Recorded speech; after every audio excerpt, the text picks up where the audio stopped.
Well, tonight, the King family is mourning another loss. Thanks so much for being with us this evening. I'm Faith Jesse. And I'm Jennifer Bellamy. Dexter Scott King died Monday. He was the youngest son of civil rights leaders the Reverend Dr. Martin Luther King Jr. and Coretta Scott King. So his family says that he passed after a battle with prostate cancer. Today that they gather to remember his life and his legacy. And 11 Alive's Latasha Givens is joining us from outside the King Center, where the family spoke publicly for the first time.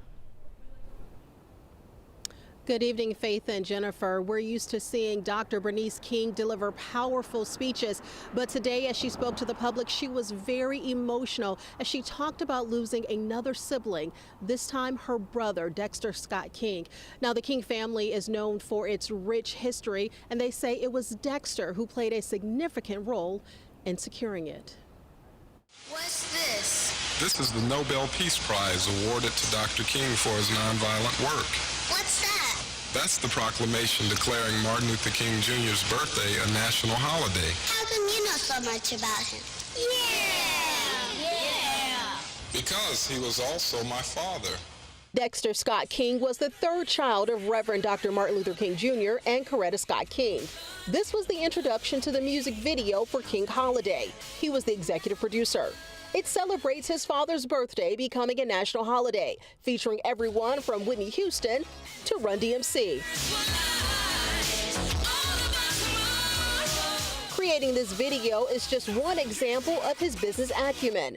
His family credits him with helping secure its legacy by protecting its intellectual property long before many saw the significance of it. Clips they now cherish in the midst of grief. This is perhaps the hardest thing for me to do. I love you, Dexter. Today, through tears and sadness, Dr. Bernice addressed the world as the family once again mourns the loss of a loved one. At 62, Dexter died in his sleep after a 3.5-year fight with prostate cancer. Dexter served as chairman of the board for the King Center until his passing. When it came time to decide who would succeed my mother, we kind of all looked at Dexter and said, it falls on you. The family says his work in licensing and copywriting helped pave the way for legislation that helps many other creatives protect their work today. Dr. Bernice talked about a recent visit she made to her big brother this month. And he often told me, and I told him, I love you. And he looked in my eyes and said, I'm proud of you and the work that you've been doing. And in lieu of flowers, his wife Leah and the family are requesting people make a donation to the King Center. Now, their plans are underway for his celebration of life services. We'll bring you those details as soon as we get them. Faith and Jennifer, back to you. All right, Latasha, certainly a big loss tonight.